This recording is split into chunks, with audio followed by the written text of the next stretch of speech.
आमदार निलेश राणे यांच्या प्रमुख उपस्थितीत वेताळ बांबार्डे कदमवाडी येथील सुमारे 200 लोकांनी शिवसेनेमध्ये प्रवेश केलाय। त्यामुळे उबाठा शिवसेनेला मोठं खिंडार पडलंय।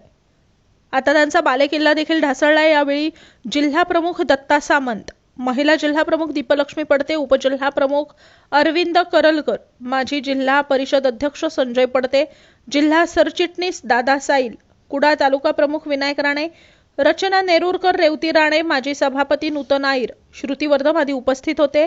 यावेळी उबाठा शिवसेनेचे युवा अध्यक्ष भिवा कदम, माजी ग्रामपंचायत सदस्य दिलीप सावंत, माजी उपसरपंच संतोष कदम, माजी उपसरपंच दिनेश कदम, माजी ग्रामपंचायत सदस्य बाबूराव बांबर्डेकर, माजी ग्रामपंचायत सदस्य देवकी कदम यांच्यासह 200 ग्रामस्थांनी शिवसेनेत प्रवेश केला। या कार्यक्रमाचं सूत्रसंचालन विभाग प्रमुख नागेश आईर यांनी केलं।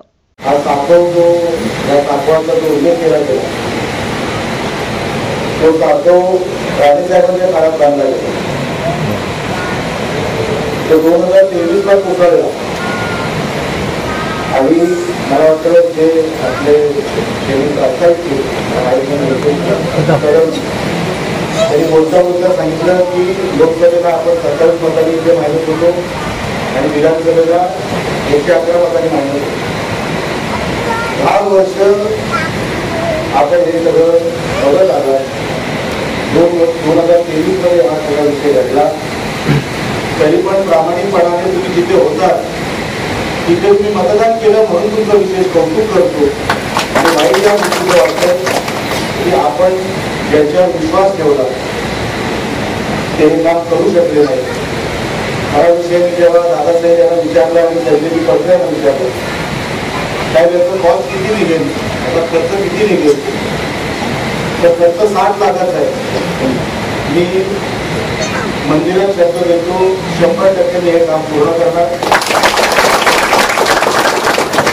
जास्त कालावधी लावणार नाही। पण हा खर्च काय सामान्य मोठा नाही, आयत्याचा मोठा नाही आणि ते पूर्वीचे काम करू शकले नाही त्या वादात मी जाणार नाही, मी बरोबर सुद्धा करणार नाही।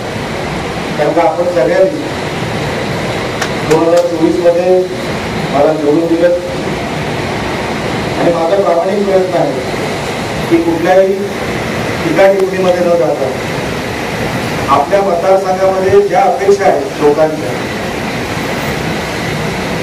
त्या 100% कशा पूर्ण करायच्या आणि त्याच्यासाठी उरलेली जी काही 4-4.5 वर्ष आमदारकीची घालवायची कुठल्याही वादात जायचं नाही। आणि म्हणून तुम्हाला सांगितलं की हा 7वाचा विषय तर मी 100% करीनच। आयर साहेब तुम्हाला अजून कुठले शब्द घ्यायचे गावाला ते तुम्ही देऊ टाका, कारण का आपला अजेंडा हा विकासाचा असला पाहिजे।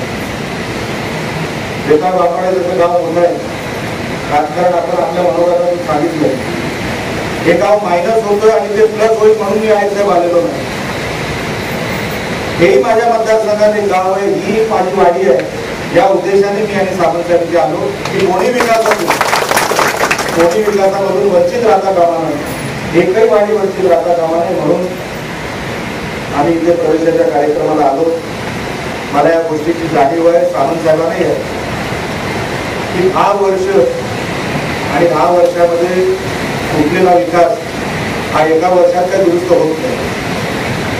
माझ्याकडे काय जादूची काठी नाहीये किंवा सरकारकडे नाहीये, पण नियोजन जिथे नियोजन कमी पडत होतं मागच्या 10 वर्षामध्ये जे जुने जाणते त्याला लक्षात घेतलं ही कामं 2014 पूर्वीच कशी होत होती।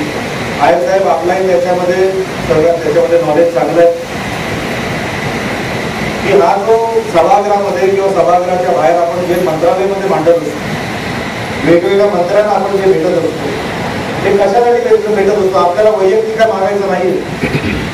या मतदारसंघामध्ये मागच्या 10 वर्षामध्ये जे पैसे येणे अपेक्षित होते, ज्याला सरासरी आपण म्हणतो ना, सरासरी पाऊस पडून गेला, जे सरासरी पैसे अपेक्षित होते ते पण आयर साहेब आले नाहीत, म्हणून हे भांडण आहे, म्हणून हे कष्ट घ्यावे लागले आणि घ्यायची आमची तयारी आहे। आम्ही काय कागद सांगायला आलेलो नाही, पण आव्हान मोठं आहे।